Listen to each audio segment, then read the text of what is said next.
नमस्कार, मेरा नाम है ओम प्रकाश यादव और आप देख रहे हैं voice of Republic. Bhajpa Bihar में जदयू की पिछलग्गू पार्टी बनकर क्यों रह गई? ठीक उसी प्रकार जैसे कांग्रेस आरजेडी की पिछलग्गू बनकर रह गई। आइए आज हम लोग उस कड़ी में अगला एपिसोड पर बात करते हैं जिसमें मैंने कहा था कि बिहार के प्रमुख राजनीतिक दलों की 5 कमजोरियों के विषय में हम लोग चर्चा करें। अभी तक आपने जनसुराज और जदयू की 5 कमजोरियों के विषय में 2 एपिसोड्स देख चुके हैं। आज हम लोग बात कर और ये प्रश्न बड़ा लाजमी है कि आखिर कौन सी वजह कि आज तक भाजपा बिहार में अकेले चुनाव नहीं, इसका कोई मुख्यमंत्री, जबकि एक से एक दिग्गज नेता बिहार में भाजपा, चाहे आप कैलाशपति मिश्र की बात करें या सुशील मोदी की बात, बहुत सारे नेता यहाँ हुए, लेकिन भाजपा आज तक यहाँ अकेले चुनाव। समय बीतते बीतते कुछ लोगों को यह लग रहा था कि और थोड़ा समय बीत जाए तो भाजपा का और क्षेत्रीय फैलाव हो जाएगा और इसकी स्वीकार्यता बढ़ जाएगी और एक दिन ऐसा आएगा कि भाजपा का अपना मुखिया सपना संजोए कैलाशपति जी भी चले गए, सुशील मोदी भी स्वर्गवासी हो गए और बहुत सारे नेता। क्या भाजपा अब इस स्थिति में है कि 2025 के चुनाव में वो अपने दम पर सरकार बना लेगी या जदयू को छोटे भाई बना देगी और स्वयं मुख्यमंत्री बन जाएगी? क्या नीतीश कुमार को उपराष्ट्रपति बना दिया जाएगा या किसी राज्य का गवर्नर बना दिया जाएगा? ये सारे ऐसे सवाल हैं जो बिहार की राजनीतिक फिजा में तैर हो। और उससे इतर आज हम लोग बात करते हैं कि एज ऑफ नाउ, आज की स्थिति में भाजपा में क्या कठिनाई, क्या दिक्कत हो रही है भाजपा को। भाजपा में 5 वैसी कौन सी चुनौतियां हैं जो आज भी इसको पिछलग्गू बनाकर। आइए हम लोग सिलसिलेवार ढंग से बात करते हैं और सबसे अंतिम कारण, सबसे प्रमुख कारण होगा हमेशा की तरह। सबसे पहला कारण, बीजेपी संगठन के स्तर पर कभी भी एक नेतृत्व के साथ उठकर खड़ा नहीं। जब से यहां भाजपा एक फॉर्मिडेबल फोर्स बना, मैं 90 से ही था या उसके बाद के समय से भी उठा लो, तो कभी भी एक व्यक्ति के नेतृत्व को निर्विवाद रूप से नहीं स्वीकार किया। जब कैलाशपति मिश्र जी यहाँ लड़ रहे थे 90 के दशक में लालू जी के अगेंस्ट, तब भी वो सर्वमान स्वीकार नेता। उसके बाद बहुत सारे दौर आए और उसके बाद सबसे प्रमुख नेता हुए सुशील कुमार मोदी, और उनको ये क्रेडिट जाना चाहिए कि उन्होंने लगातार आरजेडी की सरकार के खिलाफ हमला बोला, लगातार संघर्ष करते रहे और अंततोगत्वा 2005 में आरजेडी की सरकार जाने के पीछे सुशील कुमार मोदी की एक बहुत बड़ी भूमिका है, इसको आप इनकार नहीं कर सकते। बावजूद इसके आज तक भाजपा किसी एक स्टेट लीडरशिप को स्वीकार नहीं कर सकता। आज भी भाजपा का के लिए चेहरा नरेंद्र मोदी ही है। यह सबसे बड़ी वजह है कि इसका कोई एक नेतृत्व स्टेट लेवल का वो पूरे संगठन को यूनिफाई नहीं कर सकता। तो ये संगठन का इनहेरेंट वीकनेस आप इसको कह सकते। इसी में मैं जोड़ता चलूं कि जब आप भाजपा के संगठन की बात करते हैं तो भाजपा एक सच पार्टी का संगठन उतना प्रभावी नहीं है अगर आरएसएस का इसका साथ। आरएसएस का निश्चित तौर पर क्षेत्रीय फैलाव हुआ है। आप जिस गांव में चले जाइए, जिस कस्बे में भी चले जाइए, जिस जिले हेडक्वार्टर में चले जाइए, आप पाएंगे कि आरएसएस का वहां रेगुलर कैंप्स लगते हैं और वहां पर उसके कार्यकर्ता को ट्रेनिंग दी जाती है। आप भागलपुर चले जाएं, आप मुंगेर चले जाएं, आप सीमांचल के इलाके में चले जाएं, आप यूपी से सटे कैमूर, रोहतास, उसके बाद औरंगाबाद वगैरह चले जाएं, आरएसएस की शाखाएं। लेकिन वो आरएसएस की शाखा, आरएसएस के संगठन को अगर हटा दीजिएगा तो भाजपा का संगठन का हाल वैसा ही है जैसा जदयू या फिर जैसा आरजेडी का है। तो ये पहला का। दूसरा सबसे बड़ी कमजोरी आज की तारीख में भाजपा की ये हो गई कि भाजपा में थी वही बीमारी लगी जो अन्य पार्टियों में लगी।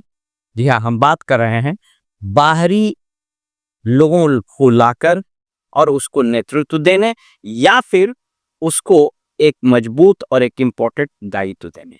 इसके कारण रैंक एंड फाइल जो भाजपा का है, जो ओरिजिनल भाजपाई हैं, उसमें निराशा का माहौल होना, ये दूसरी सबसे बड़ी कमजोरी आज स्टेट भाजपा यानी बिहार भाजपा की है। आप उठा के देखिए, संजय जायसवाल जो इसके अध्यक्ष बने, एक जमाने में आरजेडी के फादर तो एमपी भी रहे। आप देख लीजिए सम्राट चौधरी जो प्रदेश के अध्यक्ष बने, ये आरजेडी से इनका शुरुआत ही हुआ। इनके पिताजी एक जमाने में लालू राबड़ी के सरकार में, ये मुझको अगर ठीक से याद है तो ये राबड़ी देवी के सरकार में स्वास्थ्य मंत्री बहुत दिन तक रहे। सम्राट चौधरी को उम्र न पूरा होने के बावजूद मिनिस्टर बनाया गया। एक समय ऐसा था कि आरजेडी से शकुनी चौधरी, उनकी पत्नी पार्वती देवी यानी सम्राट चौधरी की माँ, वही विधायक। उसके बाद से भी और लोगों को का प्रवेश होता गया और उन लोगों को महत्वपूर्ण भूमिका मिलती है। ये कल्चर भाजपा को बहुत नुकसान पहुंचाया और इसकी बहुत बड़ी, अब आप सोच करके देखिए, मनीष कश्यप को भी इन लोगों ने एक्सेप्ट कर लिया। जदयू के प्रवक्ता थे अजय आलोक, हालांकि उन लोगों का कोई जनाधार नहीं है, लेकिन वो नीतीश कुमार को छोड़ के गए तो इधर आ गए। तो इस तरीके से भाजपा में अलग अलग युगों से लोगों को वैसे इलाके शामिल करना शुरू किया जैसे और दल करते थे। तो पार्टी विथ अ डिफरेंस का जो इनका नारा था और इनका चरित्र बनाने की कोशिश की जा रही थी, वो यहाँ पर समाप्त हो। तीसरा सबसे बड़ा कमजोरी भाजपा, यहाँ एक और भारतीय जनता पार्टी राष्ट्रीय स्तर पर सनातनी होने का और सनातन के प्लैंक पर सांस्कृतिक राष्ट्रवाद, हिंदुत्व, इसके नारे पर अपनी पकड़ बनाई। कई राज्यों में इनकी सरकारें बन गई, लेकिन आश्चर्यजनक रूप से भाजपा बिहार में हिंदुत्व का वो मजबूत कार्ड नहीं खींचे। और उसका एक कारण यह भी है कि बाहर से बहुत सारे नेता इसमें आए। तो यहाँ भाजपा अन्य राज्य या फिर राष्ट्रीय स्तर पर जिस तरीके से स्ट्रॉन्ग हिंदुत्व का कार्ड खेलती है, हिंदुत्व के बारे में बात बोलती है, यहाँ नहीं कर पा। अब इसका नुकसान क्या हुआ, जहाँ एक और परंपरागत रूप से मुस्लिम इससे खफा तो है, जो सबसे बड़ी समस्या भाजपा की है वो आपको बता, यादव एक बहुत बड़ी जाति है यहाँ, 14 से 15%। 2005 में जब आरजेडी की सरकार गिरी, फिर 2005 में कुछ बढ़िया बहुमत मिला एनडीए को और नीतीश कुमार को। उसमें माना जाता है, कई प्रेक्षक मानते हैं कि आरजेडी की यादव समाज से एक अच्छा खासा वोट बैंक ये आरजेडी से टूटकर वो भाजपा और इवन जदयू में भी गया। उसके बाद जिस तरीके से भाजपा का स्टेट लीडरशिप और इसमें केंद्रीय नेतृत्व को भी उसमें बरगलाया, डेलिबरेटली यादवों को स्टेट भाजपा के संगठन और सरकार से बिल्कुल दूर कर, एकदम साफ कर दिया। अब आप देख लीजिए कि आज की तारीख में भाजपा कोटे से कोई एक भी यादव मिनिस्टर नहीं। इनफैक्ट एकमात्र मिनिस्टर है जो जदयू से है, विजेंद्र। ऐसा हुआ क्यों?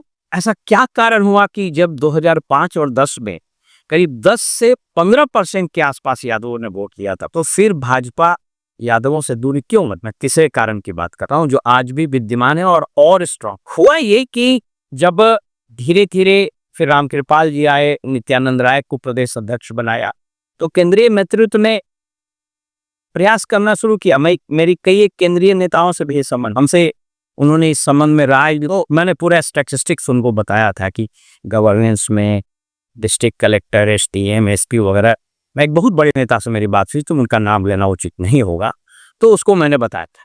तो उस पर काम उन लोगों ने कर पास लेके यहाँ 2 झंझट हुआ। पहला, अब याद कीजिए, भूपेंद्र यादव को बनाया गया था यहाँ प्रभारी, वो सब उसी दौर में प्रयास किया जा रहा था कि यादव समाज को तोड़ा जाए और उनको भाजपा के पाले में लाया जाए। अब वहाँ समस्या ये हुई कि नित्यानंद राय को लड़ने लड़ा कि कहीं ऐसा ना होगी रामकृपाल यादव आगे बढ़ गए। प्लस इसके और जो नेता लोग थे, खास करके अपर कास्ट के, इन लोगों को लड़ने लगा कि एक बार यादव समाज अगर भाजपा से जुटा तो चूंकि संख्या इसके ज्यादा है, हम लोग साफ हो जाए। तो इन लोगों ने विषबमन करना और यादवों को इतना गाली दिया, और आपने देखा ये सम्राट चौधरी का तो भाषण भी वायरल हो कि हम कैसे इतना बड़ा नेता, हमने लालू यादव को इतना गाली दिया, और लालू यादव को गाली देने के नाम पर यादवों को भी इतना गाली दिया कि हम बड़े नेता बने।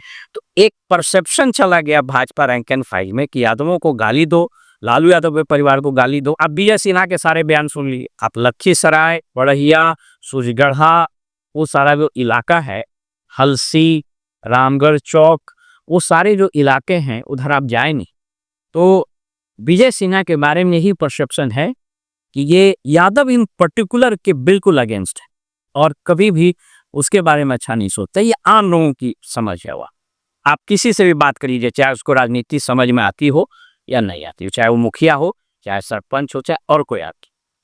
तो ये तीसरी जो सबसे बड़ी कमजोरी हुई कि एक तरफ आपने मुस्लिम को तो बिल्कुल परंपरागत रूप से अलग ही कर दिया और यादवों को भी आप साथ नहीं ले पाए, तो ये 32% वोट आपसे खिसक गया।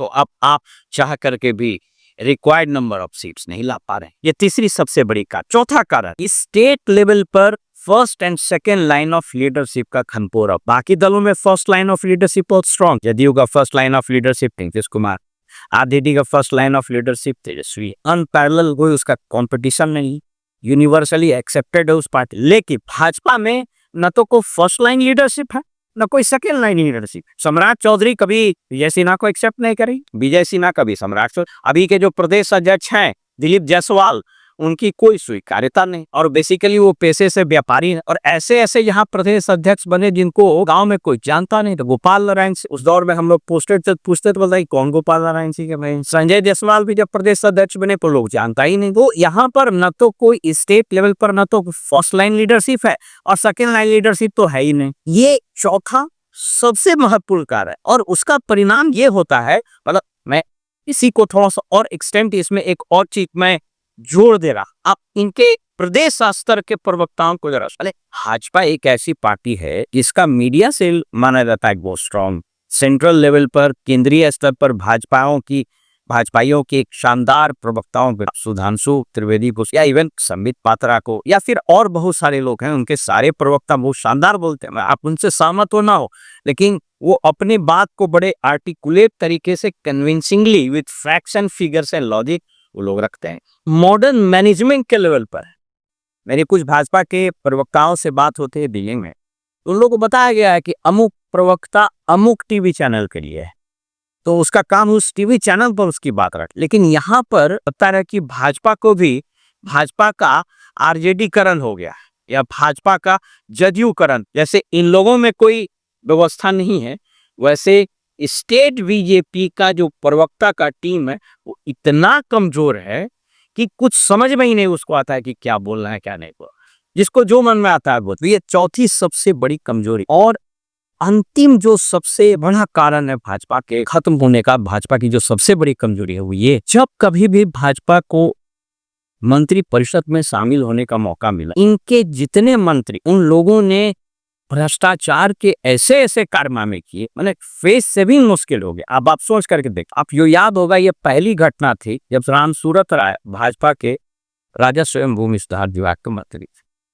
उन्होंने ऐसी गंदगी फैलाई अंचल अधिकारी डी और उन लोगों की पोस्टिंग में, राजस्व कैडर के अधिकारियों की पोस्टिंग, कि मुख्यमंत्री के यहाँ से वो फाइल मंगा की सारा मामला। अभी जो नगर विकास विभाग में इतनी बदनामी हुई, इतनी बदनामी, उसका कोई ठिकाना नहीं। मंगल पांडे के बारे में आप जान ही रहे, प्रशांत किशोर ने जो मामले उठाए हैं, मतलब आप सोच करके देखिए कि ये भाजपा का कैसा, मैंने कि उसके कमजोरी का ये एक आप एग्जाम्पल के तौर पर देख सकते हैं कि मंगल पांडे का कोई जनाधार नहीं, आज तक कोई चुनाव नहीं जीते और लगातार शानदार विभागों में मंत्री रहे।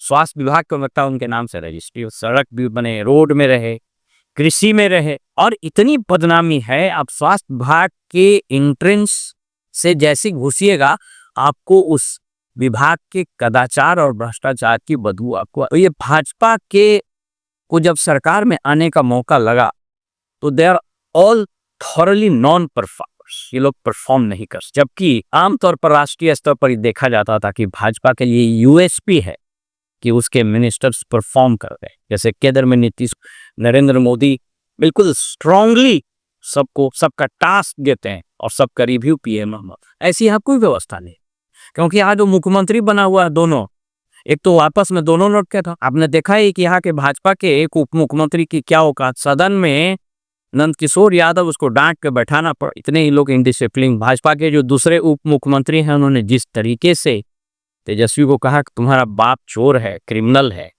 इस तरह की भाषा ने भाजपा को यहाँ बहुत नुकसान पहुंचाए। इसी पांचवें कारण में आपको एक चीज और बता के मैं अपनी बात समाप्त करता हूं कि अपने लाख प्रयास के बावजूद इन्हीं कारणों से भाजपा को आज की तारीख में एक ऐसी पार्टी के रूप में देखा जा रहा है जहां पिछड़ों की, अति पिछड़ों की अल्पसंख्यक का तो खैर है ही नहीं, इसका कोई गुजार नहीं।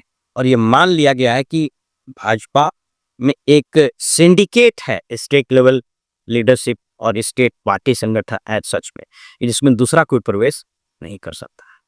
इन कारणों से भाजपा की स्वीकार्यता across the state, across the social strata, across the caste rank and file ये नहीं हो। इतने दिन और नरेंद्र मोदी के इतने प्रयास के बावजूद भारतीय जनता पार्टी बिहार में सभी जाति, सभी धर्म, धर्म तो छोड़ ही दीजिए, मुस्लिम की तो स्वीकार्यता कभी इनकी नहीं होगी, लेकिन हिंदुत्व का कोई प्लैक नहीं खड़ा कर सकी, हिंदुत्व से भी अपने आप को आइडेंटिफाई नहीं कर पाई।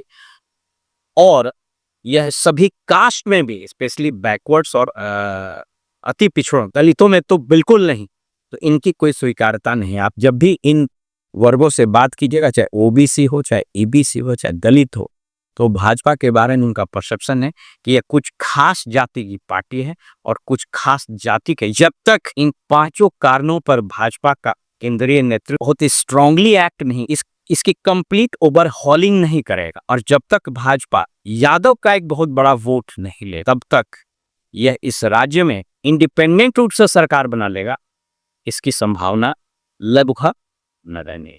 फिलहाल में इजाजत दीजिए और आप देखते रहिए वॉइस ऑफ रिपब्लिक। नमस्कार।